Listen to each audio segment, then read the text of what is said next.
Fitzpatrick. And I'm Teo Torres. So the top story this morning, our extreme heat, and we're going to have several days in a row of it. Yeah, and it's miserable, but it's also really dangerous as well, health-wise. So let's go ahead and go right over to Tamara Berg to find out the timing on all this. Yeah, you know, the timing of it is going to kick off with a heat wave officially beginning tomorrow. Today, temperatures are actually going to be down a degree or two, so limited change from yesterday. But when you look at the bigger picture, it's not going to be as hot as yesterday got, thanks in part to a bit of a breeze. You can see the flags are getting a little brush up on occasion out at the outfield there at Sutter Health Park. Southwest wind right now at 7 miles per hour, keeping us in the low 60s. We're at 64 now around most of the valley floor. And as we head through the rest of the morning, we'll keep it comfortable in those 60s through about the 9 o'clock hour. By 10 o'clock, we're moving into the mid 70s. And then beyond that, we start to heat into those lower 90s right around 2, 3 o'clock this afternoon. So while the temperatures won't be again as hot as yesterday, thanks in part to this Delta breeze, once this wind starts to go away, that's going to make all the difference with the highly impactful heat going forward into Thursday, Friday, and the weekend. Southwest wind right now 23 in Fairfield. If that's your typical drive, you're going to feel that difference for the morning. And look at the difference in the temperature in Fairfield, 55 degrees as that cool air is coming in from the coast. We're at 64 in Sacramento, 62 in Stockton, 70 in Auburn, and 37 degrees in Truckee. But the excessive heat is looming. It'll be moving our direction and impacting all of these areas in the red Friday through Monday. With that dangerous heat, we're looking at highs 100 to 110. I'll break down the most highly impactful heat expected over the weekend coming up in your full forecast. For now, back to you. All right, so sticking with the extreme heat, it's making city, county, and state leaders scramble to prevent heat-related issues over the next 5 days. Health experts say there are a few things you can do and you should be keeping in mind when we are going through these high temperatures. The first thing is knowing that some of us are more vulnerable to extreme heat than others. People at higher risk would be people like older adults, infants, small kids, pregnant women, and people who have chronic conditions. Also at risk in high heat would be people who spend a lot of time outside working and athletes. They can experience heat exhaustion. It is important to intervene before things get to heat stroke. If somebody is starting to exhibit confusion and if they're no longer sweating, so if their skin is red, hot, and dry and they're confused, those are good indicators that somebody has moved out of heat exhaustion and into heat stroke. That's a medical emergency. It's time to call 911. So whether it's somebody experiencing heat exhaustion or progressing into heat stroke, the initial steps are actually the same. You get the person out of the heat, you apply cool, wet compresses to the skin, and you get them some cool water. Well, today the state of California is expected to expand its response to these dangerous conditions. Officials are planning on increasing coordination with the state agencies and other local partners today. This is all part of what's called the Extreme Heat Response Plan. Excessive heat watches and warnings are in effect across Southern California. And there are some watches and advisories in this region as well. State officials are expected to give more details about those plans at around 1 o'clock this afternoon. Let's get a check on the traffic now, and here is Erin Heft. Yep, and we're taking a live look at 50 right now. We're sitting on the on-ramp, off-ramp area, 50 and 26th Street right there. Not a lot of activity, but hey, if you join me back out here in studio, you can see what those cars are getting themselves into.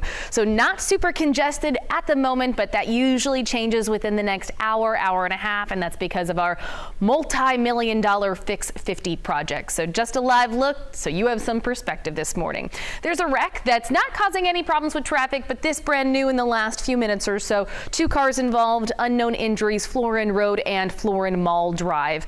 Stockton, Lathrop, Manteca looking okay. There are some new incidents that we need to talk about, specifically in Stockton. A brand new wreck, 99 northbound near the Loftus Freeway eastbound slip.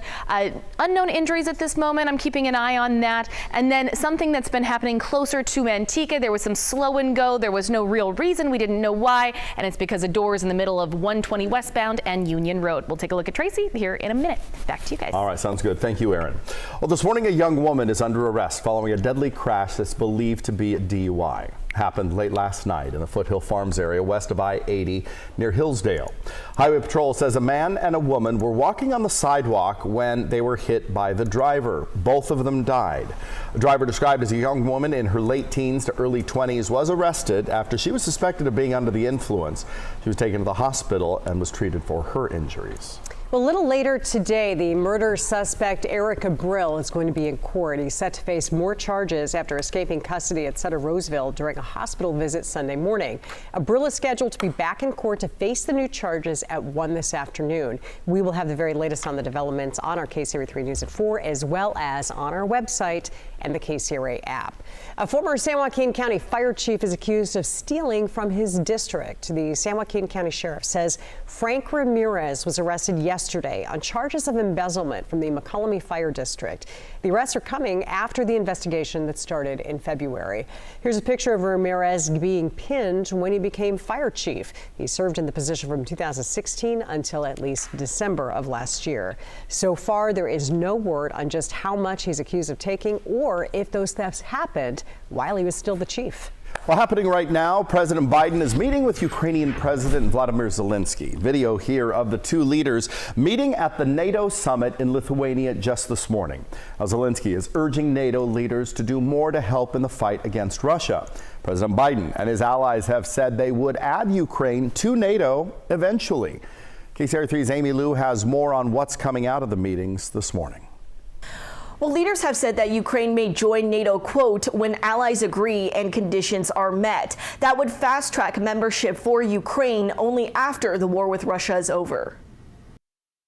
Today we meet as equals, and I look forward to the day we meet as allies. President Biden and NATO leaders considering how Ukraine could join the alliance as renewed talks take place at the first ever NATO-Ukraine Council meeting, bringing Ukraine as close as possible but short of full membership. Membership now for Ukraine would mean that NATO is at war with Russia, and that's simply not acceptable. The Biden administration cautious about supporting Ukraine's bid as President Biden voiced concerns over the country's democracy, corruption, and all-out war. We'll speak today and fight for its security guarantees for Ukraine on the way to NATO. The decision receiving pushback from Ukrainian President Vladimir Zelensky, calling it absurd as member countries, including the U.S., pledge more military assistance, but no timetable on when the country may join. It's not about a timeline, a date on the calendar. It is really truly about making sure that that we're focused on helping Ukraine succeed on the battlefield. And this morning, President Zelensky says he no longer plans to press the issue of NATO membership. That's after his meeting with President Biden. Meantime, the U.S. and other allies are rolling out their plan to boost Ukraine's defense. In Washington, I'm Amy Liu. Well, President Biden is scheduled to speak about his meeting with President Zelensky very soon. It's supposed to happen around 6:45.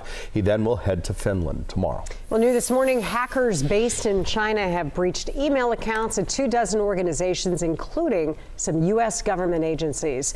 The full scope of the hack is still being investigated, but the U.S. officials and Microsoft are assessing the impact and fallout.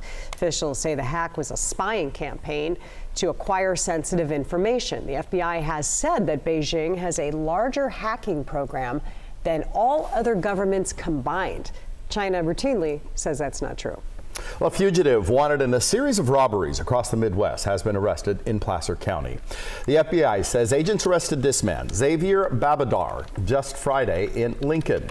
They provided these images from some of the many robberies he's accused of committing. Now, according to prosecutors, cell phone records connected Babadar to a list of banks and credit union robberies in 7 different states. Investigators say bank records also show Babadar tried to launder the money through a number of online accounts and by buying casino chips. He is well known as a super fan of the Kansas City Chiefs, as he has thousands of followers online. Well, a man who was convicted of helping Placer County inmates scam the state employment department is now going to be serving some prison time himself, and his own words helped convict him. A judge sentenced Peter Nelson to more than 7 years in prison. A jury found Nelson guilty of helping 2 inmates illegally receive unemployment benefits during the pandemic. Prosecutors say Nelson was recorded by the jail explaining why he would not get caught. Okay, did you want that info? Well, I tried to give it to her, but she said she didn't want it because she's scared she's going to get arrested. Okay. Yeah, and then I told her, like, you're not going to get arrested. Like, there's too many people filing claims. Yeah. State officials say the Employment Development Department paid out more than $1 billion of illegal unemployment funds to inmates during the pandemic. Well, community organizations across Northern California say they are fed up with the rise in violent crime involving teenagers. This comes after 2 teens were arrested in connection to the shooting death of a 19-year-old on the 4th of July. Both are confirmed gang members as well as the victim. Then on Monday, a 16-year-old boy was hurt in a North Sacramento shooting, which the sheriff's office says was between 2 groups of teens between the ages of 14 and 17. Community leaders add organizations need to come together to help kids and teens get on the right path. I would love to see more collaboration. I think there's a lot of good pieces, but we know Thanksgiving is not good with the turkey alone. You need the mac and cheese too. You need the yams too. Well, the Sacramento County Sheriff's Office says the 2 teens arrested in connection to the 4th of July homicide have been booked into juvenile hall.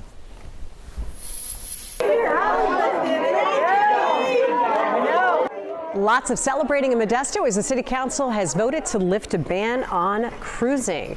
Modesto is America's home to cruising. George Lucas made his hometown part of Americana in his classic film American Graffiti. And every spring, the city celebrates with the American Graffiti Festival. There's even a walk of fame in the streets.